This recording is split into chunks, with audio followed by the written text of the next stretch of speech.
Her tears were tactics, not truth. Michael first noticed it during their third argument.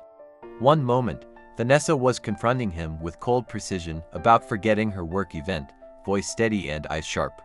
The next, as he began explaining his perspective, her expression crumpled, shoulders hunched, and tears flowed down her cheeks in perfect rivulets. "I can't believe you're attacking me like this," she whispered, voice breaking. He felt immediate disorientation, then crushing guilt. Hadn't she been the one challenging him seconds ago? But now, faced with her tears, he found himself apologizing profusely, offering to make it up to her, agreeing to attend her company's next function. Later that night, as he brought her favorite takeout as a peace offering, he glimpsed her through the apartment window. She was laughing on the phone, gesture animated, completely composed, as though the emotional devastation from hours earlier had never happened. This pattern repeated with unsettling regularity. During disputes about finances, family visits, or future plans, Vanessa's tears would appear precisely when Michael gained any ground. Each time, the conversation's focus would immediately shift from the issue at hand to her emotional state. Each time, he would end up comforting her, apologizing, and making concessions. "I don't understand what happened," he confided to his sister after a particularly draining weekend.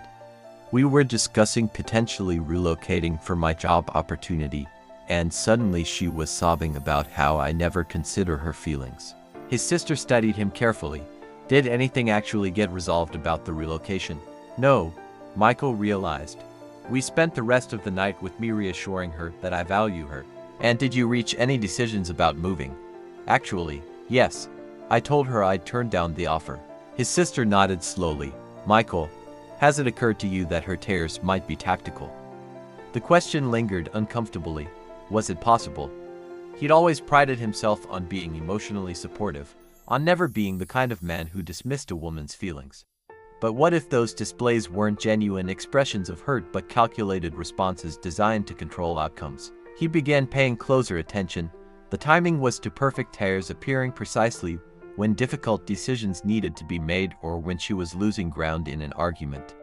The recovery was too quick, emotional devastation vanishing completely once she'd achieved her objective. The patterns were too consistent, issues important to her never interrupted by tears, while topics vital to him were regularly derailed by emotional displays. One evening, while discussing holiday plans, he decided to test his theory. When Vanessa began crying at his suggestion of visiting his family, he didn't immediately rush to comfort her. Instead, he gently said, "I notice you're upset. Let's take a few minutes, and then continue our conversation about the holidays." She blinked, tears suddenly paused.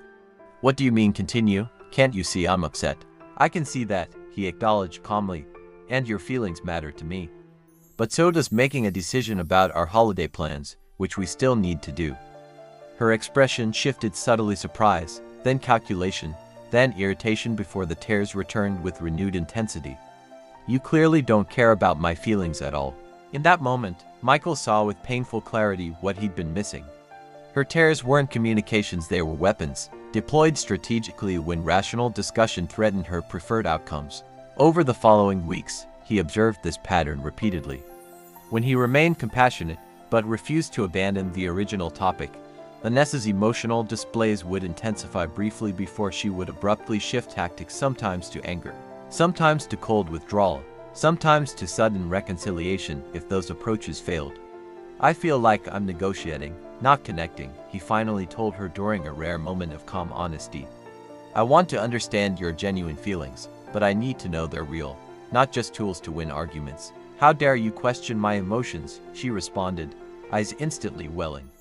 "If you respected me, you'd never accuse me of something so manipulative." But this time, Michael recognized the maneuver for what it was, a tactical diversion from accountability. The tears were designed to make him the villain for noticing their purpose rather than their performance. Their relationship ended 3 months later. The decision was painful but necessary. Michael realized he could never build an authentic partnership with someone whose most intimate expression, tears that should represent genuine vulnerability, were actually calculated strategies for control.